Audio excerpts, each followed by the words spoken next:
We are back with another episode of the Black Box Podcast. I'm your host, Ahmed. And I'm your host, John. And this is our first episode from the West Coast. If you can see the background of our rooms look a little similar, that's because this man's right down the hall from me. But today's episode was an interview with Scott Royal Smith, and he's the owner. He's also an entrepreneur. He started out as a lawyer out of college, then got into real estate, and then into just general investing and building businesses. But he came on to talk about uh, his endeavor, his company, um, Legal Solutions. Royal Legal Solutions, and basically, it's kind of like an environment where entrepreneurs and like-minded people can come together and build businesses and get the right people in place and get things going quickly. Most of this episode though isn't really about that. It's more just talking about the right mindset, spiritual awakening in ways, just kind of separating yourself from like the constant cycle of you know being a slave to your own vices and being stressed out about things that don't really matter and just being high strung with so much stress that you can't like separate yourself and get a clear mental state going. So he kind of talks us through some of his own experiences that he's done, his struggles in the past, and how he's grown to be able to move past those addictions and vices and where he's at now. And he basically just gives us his story and his advice there and how it's led to basically the business success and the financial success came all after he like decided to do these things. So yeah, Yeah, I'll shut the fuck up now, but let's get right into it. let's do Thanks, it. Scott.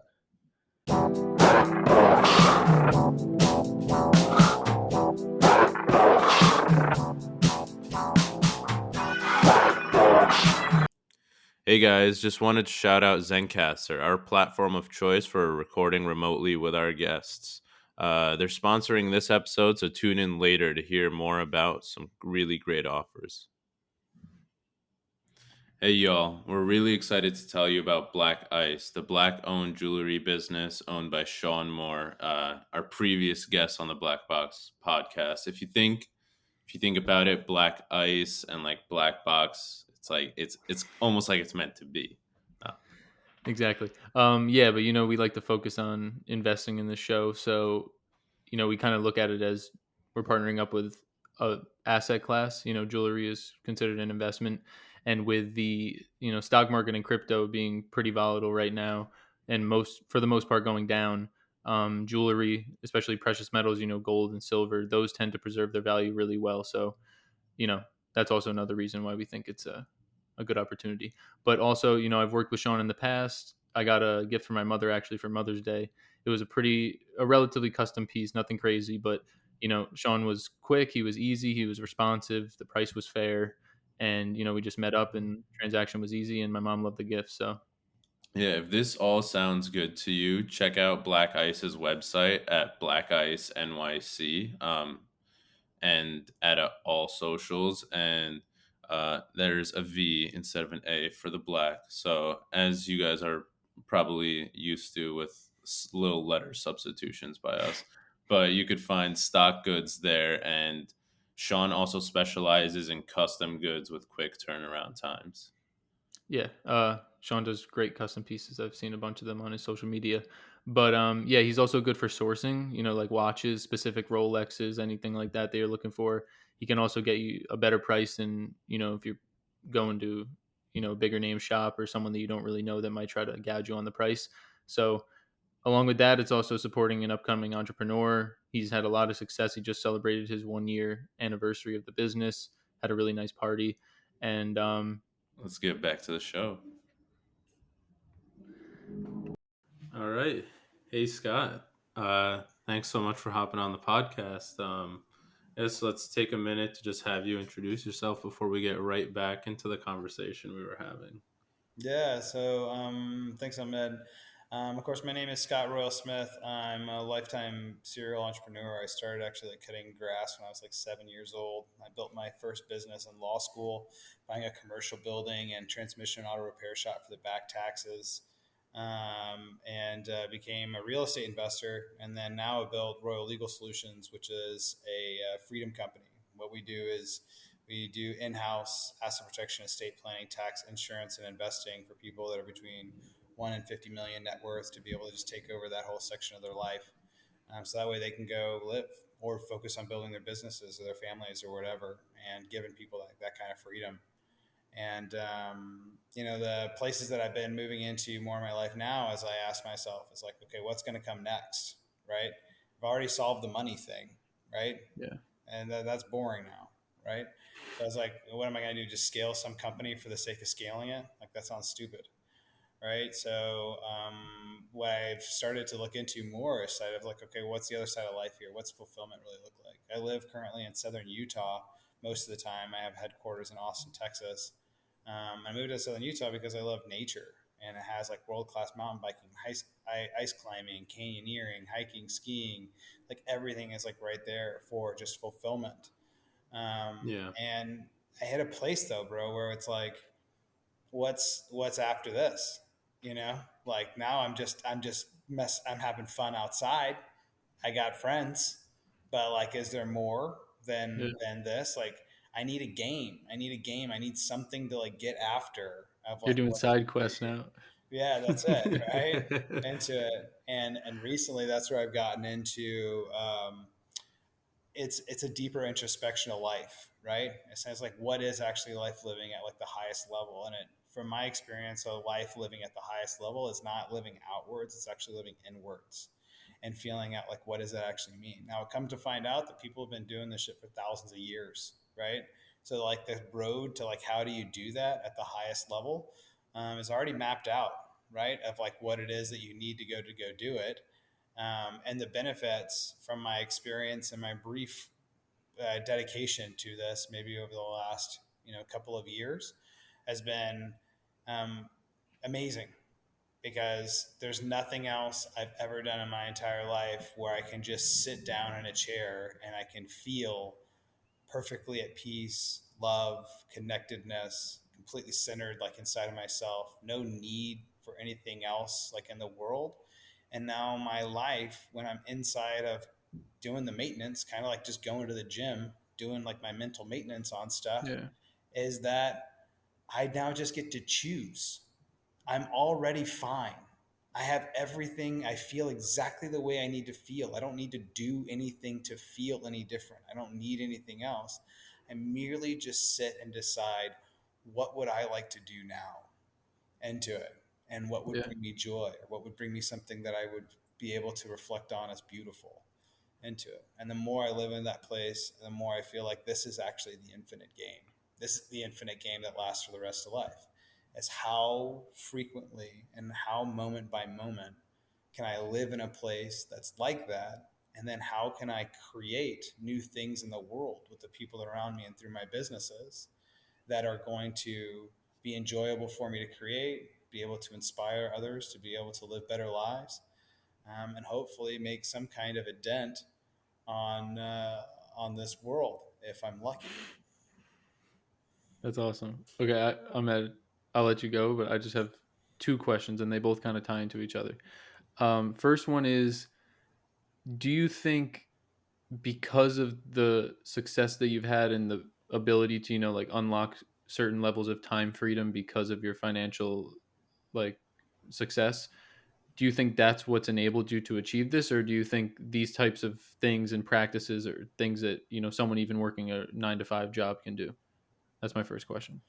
Yeah, literally, at the end of the day, man, all this stuff, it actually comes down to just sitting your butt in a chair and breathing and Yeah. releasing and relaxing. The thoughts come into your mind of whatever they are.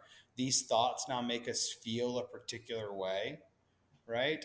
And all we have to do is just sit, hold the thought in your mind, and breathe and relax. And what will happen is it'll deprogram your nervous system, where all of the trauma and all of the things that that thought now triggers in your body has been stored. And when that thought comes in your mind, it makes you feel a certain way.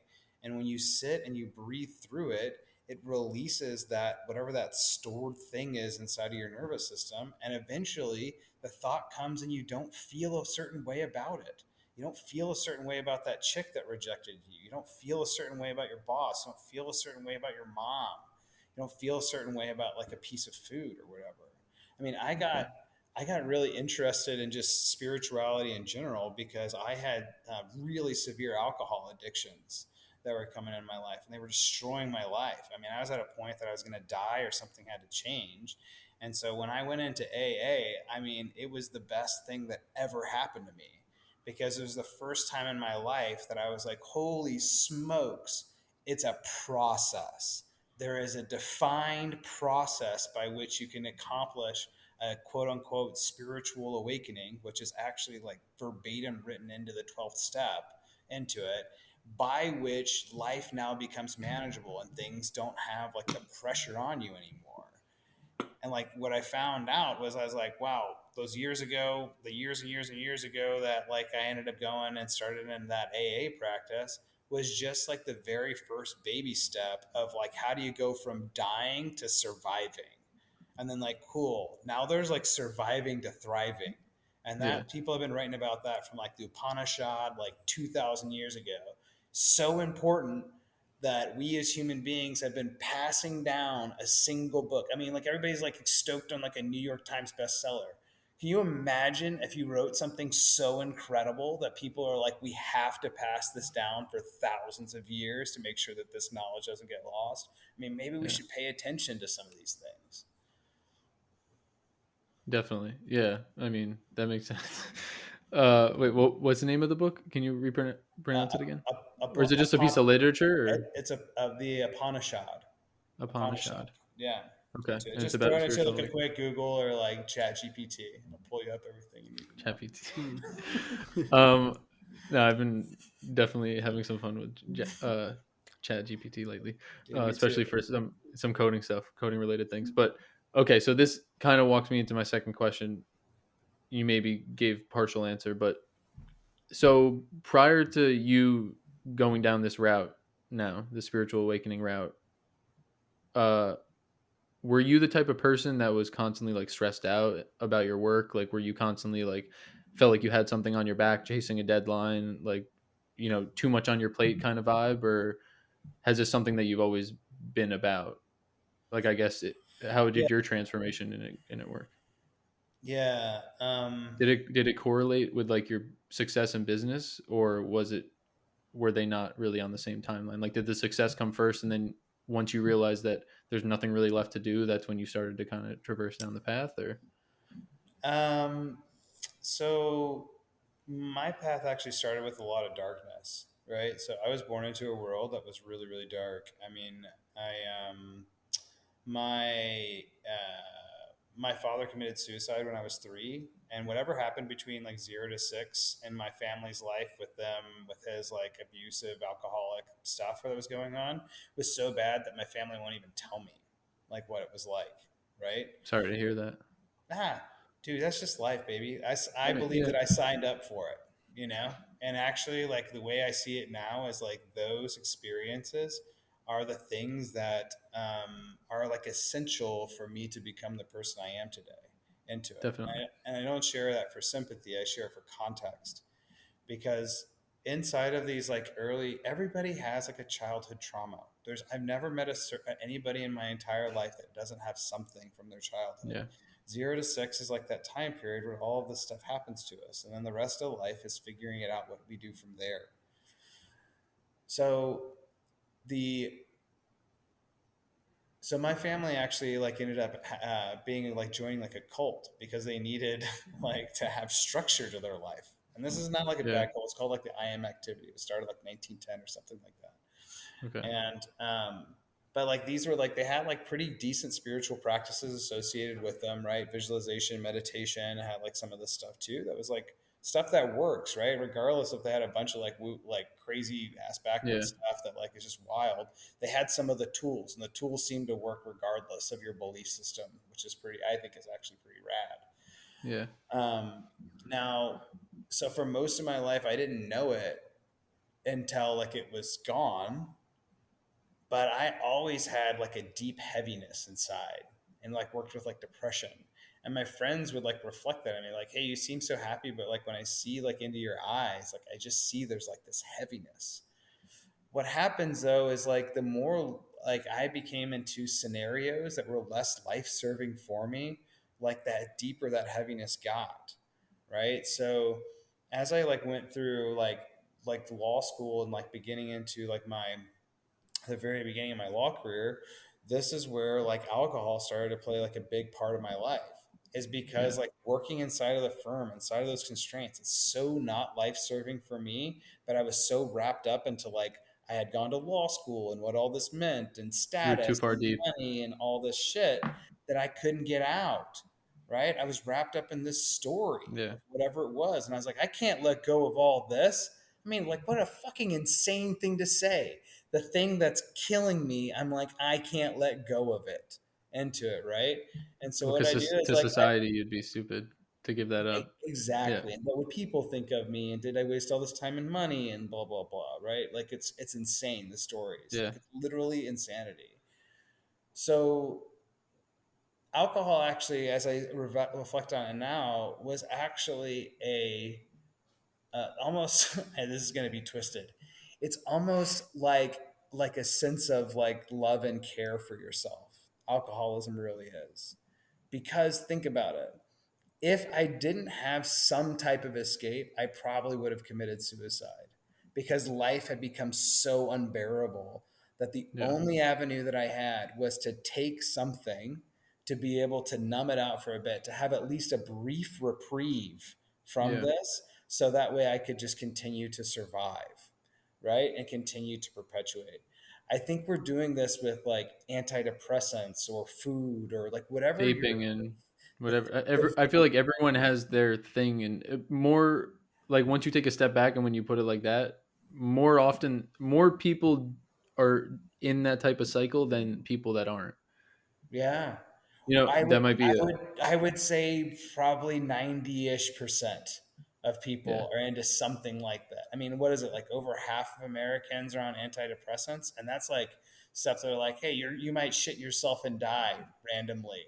yeah, Like that's the level people are at. That like, I'd rather take that thing I saw on TV that like will make me yeah. incontinent, and like I'll have erectile dysfunctions and whatever because like I feel so bad inside into it. You're like, well, maybe alcoholism isn't that bad. Like, no, terrible. Mhm. Of course it is. Of Yeah. course it No, is. I know. But Yeah, like, but the shift for it, and this is why it's kind of like one of those things, right? They talk about like inside of like this line of work, inside of like spiritual work, right? They say everybody has their own journey, right? It's like, and alcoholism, what they call it is like hitting bottom, right? It's like when life has to change, right? In spiritual work, all they do is they call it a different name. They call it the dark night of the soul. It's when like you're alone and you're like, holy shit, like what am I gonna do? None of this stuff makes sense anymore. I feel totally empty. None of this none of like I don't feel like any of this matters. Like what happens next, right? Those existential kind of crises where you totally feel alone and yeah, you realize that none of this life actually matters anymore. It doesn't matter whether I live or die. And it's from that moment, just like hitting bottom with like alcoholism, that you're able to say, great, I'm going to choose a different path.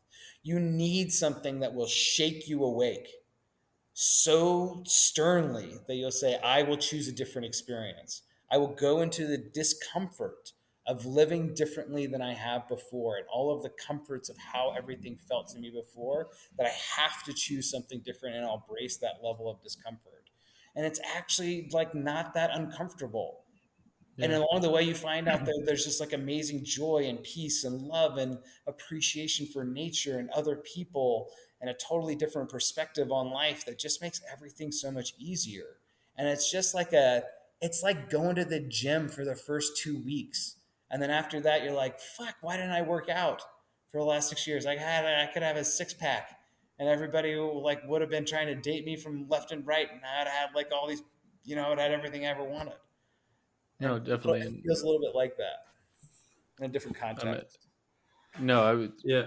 I'll let you go. I was gonna say this was. I mean, me and Ahmed, like one of the nights that we moved in, maybe like a week ago, week and a half ago. I don't know if you remember it, Ahmed, but I was just telling him how before, I'd say maybe like 3.5 years ago or so. I don't know exacts, but prior to that, my entire life was basically, we're talking about an extreme here in terms of an addiction, but you can basically remap this to any situation in your life. Like people tend to like veer on the side of comfort and familiarity instead of jumping into the things that are like scary to them, which usually require them to change and to, change their habits as well. But it usually ends up being, a much greater positive overall on the other side. When we moved in, I was telling him, like after years of like doing the same shit, making excuses for like why I wasn't where I wanted to be, or in college, like I didn't wasn't if I failed the test, like even though I didn't prepare clearly enough at all, I'd be like, well, it was for this reason instead of the fact that I just didn't put enough work in. Then over these past few years, as I've started to change, I just started to embrace like the tough situations. Anytime something difficult came around that clearly wasn't like just a pure negative in my life, I would take the opportunity every time, even if it, well, I don't want to say that, but like, even if it wasn't like, going to push me and bring me right in front of my goals. Like I moved across the country, even though my old self would have never done that because I would have, made an excuse and been scared because, staying home with my family is a little bit more familiar and comfortable. And that's, maybe what I'd rather do. So I just wanted to make the connection where it's like, you don't have to just apply this to addiction where, the point is way more clear in those situations, but this could be applied to literally anything, like It's any literally point, any anything. type of growth or any type of thing that's going to make you think internally and question like, why have I been doing it this way? Oh shoot, sorry. Why have I been doing it this way my entire life instead of this other new way that might be more efficient, but is going to cause me to challenge myself. But that's it. And I'll let you go. one quick comment on that, Ahmed, before you chime in on this, Mhm. brother, is John, to your point, right, is that in my experience as I sit here now with it is that there is actually like a natural normal state for us as human beings. And the natural normal state is supposed to be generally like at peace, like loving ourselves and loving others. This is Yeah. the natural state, right? Into it. Everything it doesn't feel natural now because what we observe inside of society, what we observe and accept as normal because we observe it everywhere else, is a bunch of all of this other crap that we put Yeah. into it. And so this experience that you're talking about, I could break it down, I believe, even more simply. It's to say, very simply, what in your life is causing you pain or discomfort or suffering? What are those things? Those are not natural for you. If you can get to the heart about what's going on that's causing those things in your life, and then ask yourself, how could life change to be able to resolve those things? This will get you deeper into the natural state. When people sometimes talk to me about like psychedelic experiences and why psychedelic experiences, well, first of all, psychedelic experiences people have been doing for over 2,000 years. They're detailed Yeah. inside of the literature as one of the avenues, even from the Upanishad, about how do people experience awakenings. The reason people are doing that is because it's hard to shake yourself out of your own mind.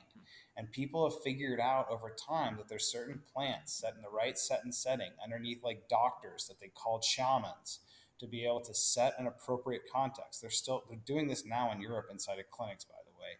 But people have been doing this for thousands of years in this context, using these types of medicines, which is what they call it, to be able to give you a different perspective. Because when you're living inside of your own world, you might not be able to see all of the things clearly that are causing you pain or why. Or you might be so attached to them, like I was, that you won't be able to let them go. And inside of a different perspective and under the right guidance and inside of the right setting, you're then equipped to be able to do work. The hard work of saying, like, can I let this law thing go and the way that I'm doing it. And when I let that go, I was able to move into something that's much more life serving for me. And then that's when like all my businesses started and all the money and all the women and the cars and the adventure videos and all that other stuff came. Right. And it's like the silliest thing.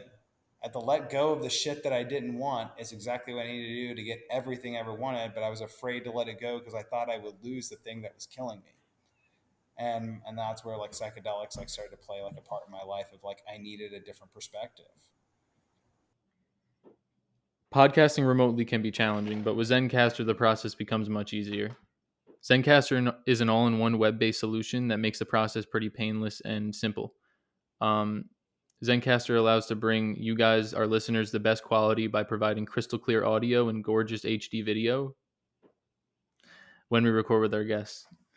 Zencaster is also easy to use for new users and guests. So, when we have people on the podcast who haven't used the platform before, we pretty much just tell them to show up with a computer, mic, and headphones, and you're pretty much good to go. Zencaster is pretty plug and play. But from local recording to automated post production tools, you don't even have to leave the browser to finish off your episode. Use the code zen.ai/blackbox and enter our promo code blackbox. You'll get 30% off the first 3 months of Zencaster Pro. It's time to share your story. So, wow. Okay. Here comes Ahmed. Okay. All right. So I guess from these experiences, like what are some of the things like when you get up, what is something that you do like get up in the morning on a daily basis? What are things that you do differently every day, and what are things that like maybe you used to do and that were like very obviously damaging to you when you look back at it now? So I always start with like, what's the critical question, right? Like I'm an entrepreneur, like at heart, and for me, entrepreneurialism works really well when you have really high degrees of focus and intention. And that most of the problems that come up in my life or business is because I have unclear focus or unclear intentions that come with it. So when I start like in the morning, one of my like intentional practices, which will 10x your life and will 10x your business, within I think like 6 weeks of practice, is 30 minutes of um, 30 minutes for me of focused meditation, right? So for me, focused meditation has a couple of aspects to it. So I study a lot of like the Kriya Yoga tradition, which is from like I don't know if you guys ever heard of like Yogananda, like came back, in like the early like Yeah. 1930s or whatever, like from India and started bringing over like he was like the original OG yogi that introduced it into the United States, right? Wow. So and his practice is Krya, Kriya Yoga, and they actually have like all these like ashrams and stuff that like teach you how to do the practices that they've been passing down for like hundreds and hundreds and hundreds of years about like what is the most efficient processes by which to access that other like level of consciousness, which like Joe Dispenza describes as like being able to generate delta states inside of your brain. Yeah. Science now is just like the modern language of mysticism, right? It's just the way to describe the stuff that we just figured out naturally over human experience. But now we got machines to measure it, so everybody's a lot more stoked on it. Yeah. But the most important piece, though, is this meditation, Ahmed. And here's why. It's because your meditation is actually practice for your mind for the day. Just like you go to the gym to like work out your body, to get your body ready for the day, your meditation is actually practice for your mind, right? The way good meditation and a solid meditation practice, what it does for you is it helps you clear all the junk out of your mind, right? So, and it fortifies you in the clearing of the junk, right? And so with your meditation practice, you get to a place where you actually get to feel what it's like to not have the thoughts bursting through your head. That you actually now have control over your focus and attention. You're not just focused on whatever random thing happened to cross your mind and get hijacked by it, right? Into it. So why is that like so important? It's because now 95% of all of like the energy that your output is throughout the day isn't wasted by just random shit you're thinking about, right? You don't get Hmm. hijacked emotionally because, freaking Bob or your boss or Carol or a customer said something to you. You're Yeah. always like in a place that like you're just calm, you're centered, your mind is still. Now, are you always that way? No. That's why they call it a practice. It's because shit's gonna happen. You're like, oh nope, cool, I'm off. Cool. I'm gonna breathe. I'm gonna sit for a second. I did my workout this morning, right? So now I've anchored it into the day, and now it's like, cool, I can get back to like centered in like 10 seconds, and then I'm back into it. Now, this practice of the meditation is a practice for living, right? It's not, you don't just stop meditating, right? At the end of your meditation. You use that as like your training to say, great, this is my mental state, and I'm going to fucking guard this mental state throughout the day. And I'm going to keep conscious awareness of where's my mental state throughout the day. You're constantly bringing this son of a bitch back in line because it's been running rampant on you for the last 37 years, so you need some training to be able to like get it back in. And so you're constantly bringing this back in the line, and then you live your day, and then at the end of the day you meditate again to be like, all right, cool, and now I'm going to like relax, and then I'm just going to drift off into a peaceful sleep because I don't have all of these thoughts in my head that are keeping me up at night. My anxiety is gone because it's just your mind is still, and the reason you need to sleep is because your body is just tired, and you don't flood your mind with a bunch of shit like Netflix and like media and all of this consumption. You don't need to. You don't want to at that point because like why would I want to go put my attention on something else that's going to remove like the peace and the love that I feel inside and the presentness? I wouldn't want to, right? Like I already have the highest level of feeling that I can have. I don't want it to get hijacked by something else into Yeah. it. Then you wake up the next morning, your mind starts scrambling on a couple of things. You're like, whoa, whoa, whoa, big fella. I'm going to get out of bed. I'm going to go sit in my chair again. I'm going to go do my mental gym in my chair. And then I'm going to try it all over again. And this is the mental game. This Yeah. is the way I call it. It's the forever game. It's because then like every day just becomes like a new day where you get to practice on this thing of like how much peace, love, and fun can I have today? And that's it. And I think that's all you do until you die. And I think that's the end of it. That sounds pretty nice. Wow. And that's the end of it.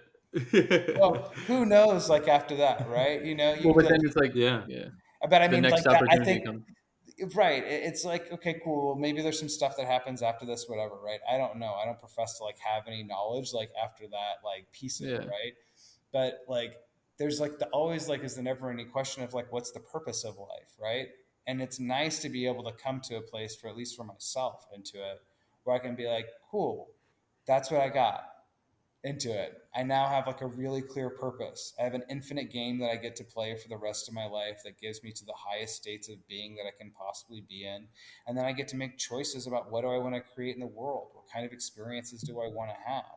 Right? What are the things that I Yeah. want to taste? What are the things I want to feel? What are the things that I want to Yeah. see? And then, yeah. So it's just, there's like a weird serenity that comes with that Yeah. state of being. And it all just starts with like, that's what I was saying. You're like, well, do you need like a certain amount of financial abundance to go do this work? It's like, no, you need a chair and to be in to Yeah. sit and to breathe. And if you can get like some guidance from some YouTube videos or whatever, like, holy smokes, you're getting more instruction than the other like thousands of people over the last 2,000 years ever had. You have all the access to the information you need to be able to create all this stuff for yourself and be able to 100x your life easily into it off Yeah. of YouTube in a chair and breathing. Yeah. I guess You'll do it. that. Yeah. No. I guess then my one thing, which some people may respond with, is like, when you haven't figured out the financial stuff, what about when you constantly have those like financial burdens or those the worries constantly creeping up on you? I feel like that definitely makes it harder, but if what you're saying is true, then if you know yourself well, and if you're constantly like checking in on your own mental state, you would also be in a place where you have a plan to get yourself like out of said struggles, and also So, be like clear-headed as you navigate through that. so then there's a deeper question, I think, to this, John. Yeah. which is why. Why are we so worried about finances all the time? Why? Are we going to die?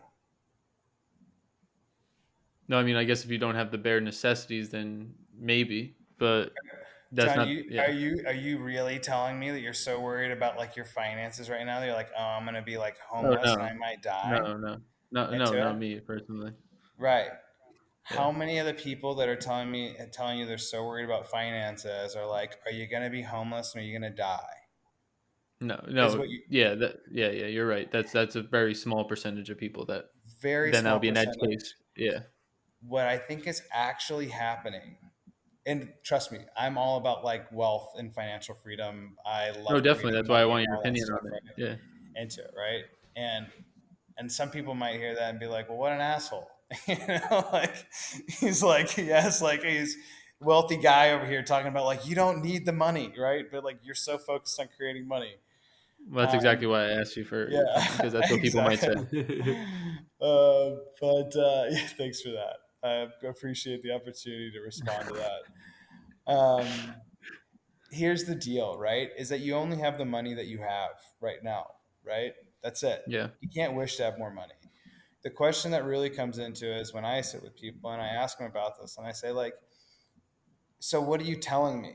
Are you telling me that you can't sit in the chair because you're so worried about money? Like what is the problem? Or is Yeah. it really what we're doing is what we're really doing is saying, I don't want to change. I don't want to experience the discomfort. Here's an easy out. And if I use this easy out, society will approve of me for using this out. And I Because a don't have lot to of other feel bad people feel about that it. way. Yeah. Because a lot of other people told me it was great. And in fact, and a lot of in my current belief and feeling on these things is that all of these are addictions, or we're addicted Yeah. to societal approval. We're addicted to being distracted by television. We're addicted to sex, right? Vis-a-vis pornography or otherwise, right? Yeah. We're addicted to all of these other things, and their addictions are actually so strong that that addiction will talk to you, just like Yeah. any other addiction. It'll talk to you and tell you like, 100%. oh, you don't need to sit in the chair. You're totally fine not sitting in the chair. When the reality is, like, if you're not sitting in the chair, what you're choosing is some other form of addiction. And that's fine. I love you anyway. No judgment here, Yeah. into it, right? But let's at least just be honest about where we're at. Because unless we're at Yeah. least honest with where we're at, things are never going to change. Yeah.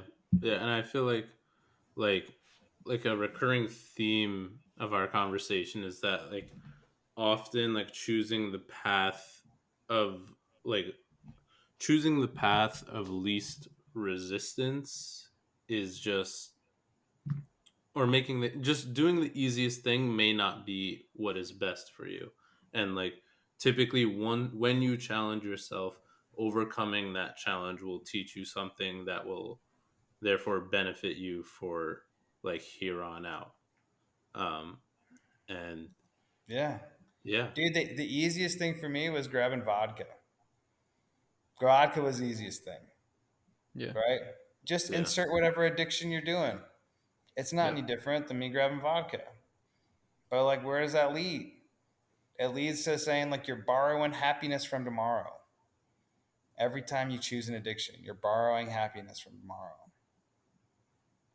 That, and have That's a really strong I'm point. actually I'm gonna use my an example for myself. I quit nicotine like 6 months ago, and it was something that I picked up in college. I wasn't smoking cigarettes, but I was vaping because It was cool. like just because like I don't actually have a reason for why I was vaping, and that was one of the major things that like I was on the phone with my girlfriend and I was just talking to her about it and she was asking me like what do you possibly benefit from doing this? And like I couldn't like there was nothing that I could say that like no benefit that I get from doing this. So I just picked up everything I had and I just put it in the garbage and I haven't touched it since that day. So And like I was thinking about like she's in the medical field, so she was always talking about the impacts that it could have on my health, and hearing the borrowing happiness from tomorrow is just something that hit home right there. So a little anecdote from myself. Yeah, right on, man. I'm Yeah. glad that that struck you. I like that. I feel like, I mean, the vaping thing specifically, a lot of people in our generation can relate to that. But I had the same type of situation, but mine was like over 3 years ago now, where I just was tired of it, gave it up, and then that was it since that day. But I mean, there's probably 10. I feel like the really good like wrap up point would be, it's not like once you figure out this mindset, everything just becomes easy to give up and it all goes away. Like, you on your day to day still probably have struggles with things and like getting yourself back in the right mind state. Of course. It continues to happen. That's what I just don't want it to be like, all right, once I figure this out, everything will be okay after that. It's like, no, life's still going to be hard. Life's still going to suck. And you're still going to want to run back to your vices at the end of a long, shitty day.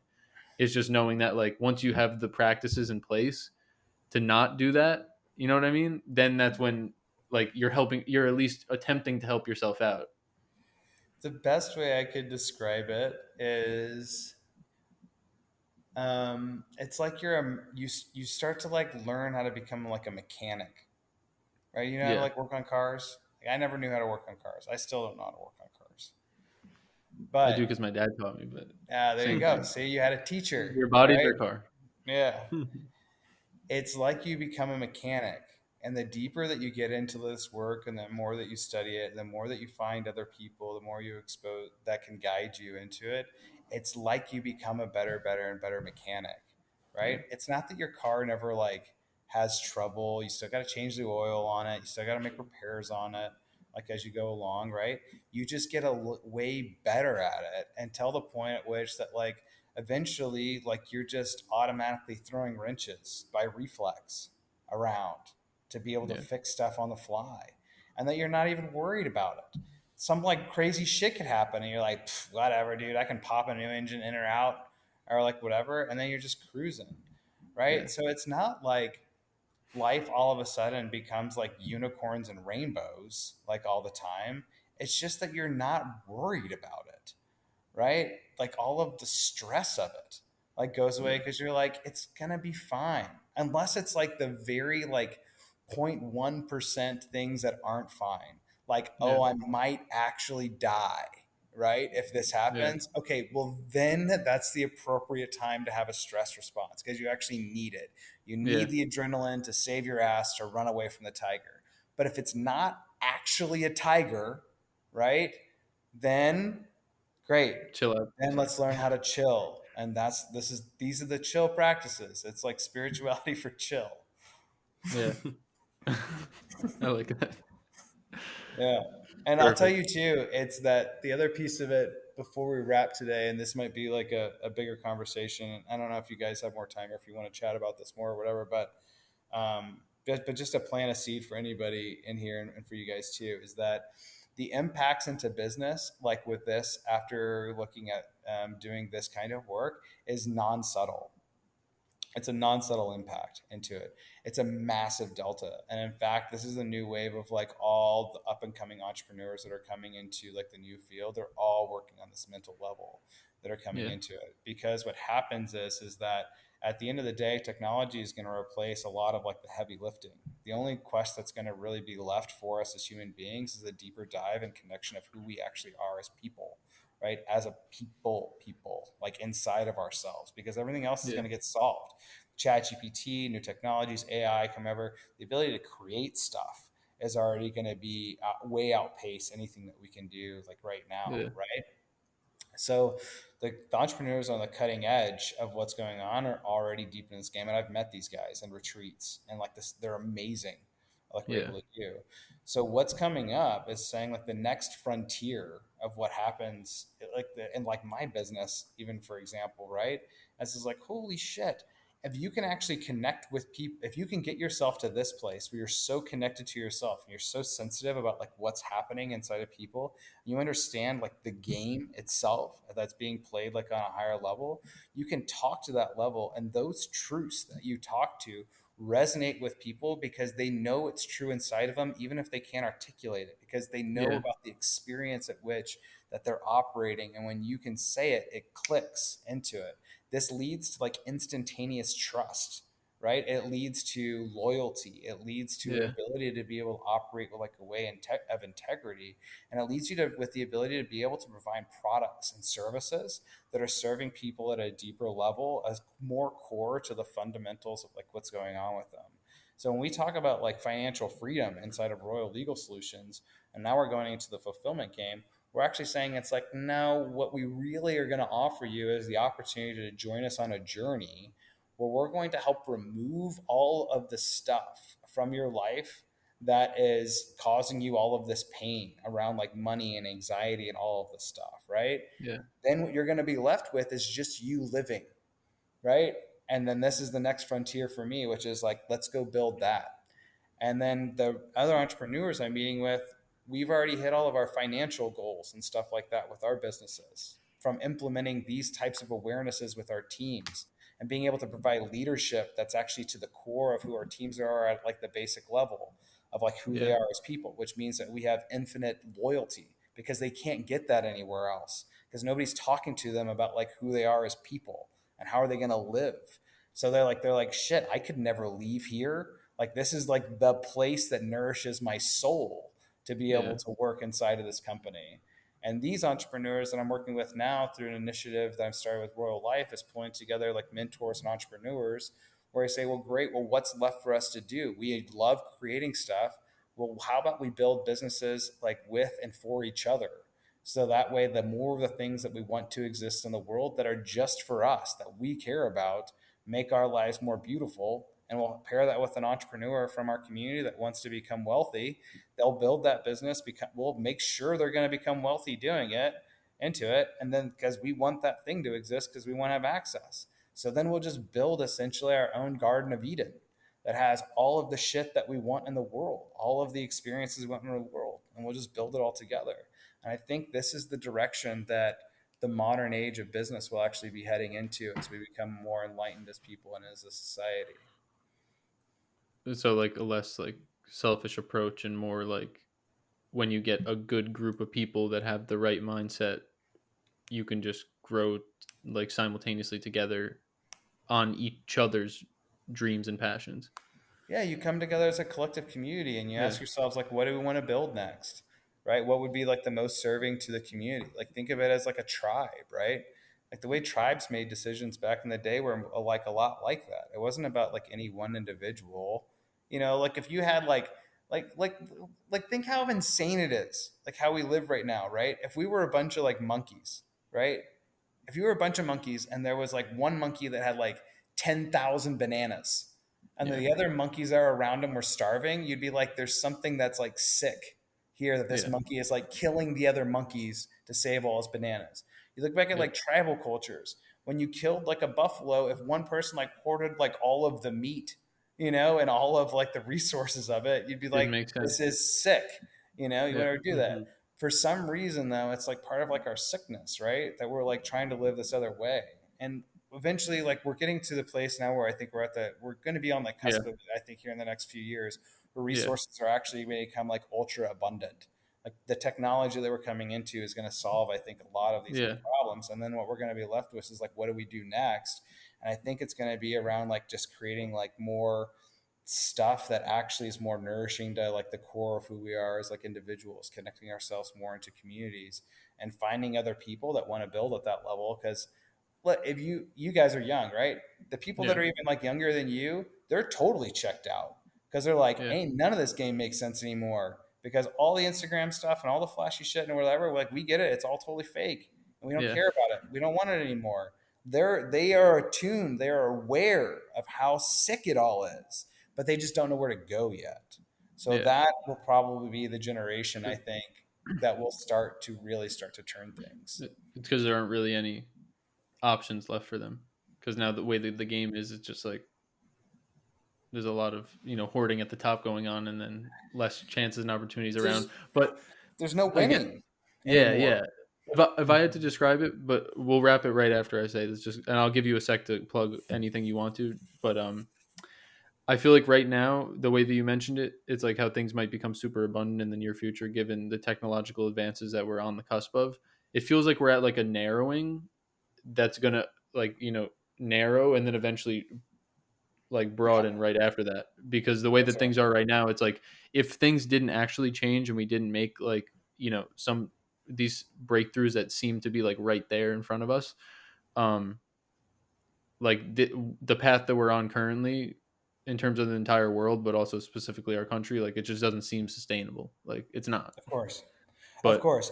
The whole old model is going to collapse. It's already collapsing, and like the yeah, healthcare model with like AI that's progressing at like 15% improvements like per month.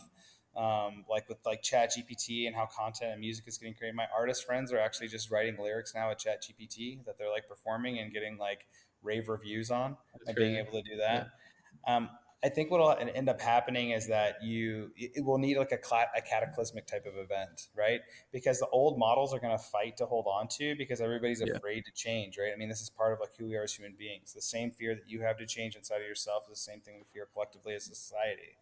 And when that it's getting pushed to change and it's like holding on with dear life and like white knuckling, and what we'll see is it's all as soon everything is going to like explode, and then on the other side everything will be great. So everybody's going to freak the fuck out because when things start to fall apart, and this is what I'm saying is like now is the time to start inside of the practice of like navigating your like working on yourself into it so you can be ready for the change, because on the other side of the change yeah, is where all massive opportunity for everything you want in life, whatever that's going to be, is all going to be there if you're ready for it. And it's going to also help you navigate the change too, right? Because we have like some really stressful years coming up on us as yeah. we hit like this point of inflection. I agree with that. I think that Well, damn, we'll end that on a that's cheery yeah. note. I thoroughly enjoyed this conversation, to be completely honest. I love these deep thinking type of things that are a little more out of the box. But I guess before we wrap, is there any social media, anything, your site for your service, like anything you want to Yeah, plug? I would say like anybody that's interested in this stuff, the best avenue that I really have to connect with everybody is just like through royallegalsolutions.com. Or if you want to email me at scott@royallegalsolutions.com, just throw in your contact information from there. All the stuff that I'm going to be building like in the fulfillment area of this, and then talking about like how do you maximize fulfillment and wealth, and working with like people that have never started business before but trying to figure out ways to make them wealthy by some really creative ways. I've looked to be able to put that together. Or if you're an entrepreneur or mentor, you want to join us in what we're doing inside of the Royal Life stuff, just go to royallegalsolutions.com, sign up there, send me an email into it. I'll put you on like the correct list. I never spam like anybody with anything. If you don't want to hang out, that's cool. I don't need to do that. So, but if you want to be involved with it, then go ahead and hit it up, and I'll keep you in the loop. And if it works out for you, great. Perfect. Awesome. Thank you so much. I really appreciated that, and I really appreciated your perspective on things. It's definitely unique. Yeah, Hopefully I not appreciate the unique as questions. the years go on. Hopefully more people adopt this mindset. But I, yeah, I I hope mean, so. best of luck with everything. What? Yeah, man. No, I hope so. I hope you're Yeah, right, man. I really appreciate all the great questions in the conversation today. It's nice to have the opportunity to like articulate some of like what the experience is like. It helps me get things like more clear inside of my own definitely head, and as I come into compartmentalize it. some So stuff. yeah, well, it's nice to have clarity on some of these. Otherwise, you're just like walking around with like a bunch of experience blissed out of your mind, like a happy Buddha walking on the beach. So Yep. it's good to be able to get some words behind it. Awesome. For All sure. right. Well, let's keep in touch, and maybe we'll have Let's do another it. conversation soon. Good Yeah, luck with love you everything. guys. Take care, guys. Go in All peace. right. Have a good one. Peace. Peace.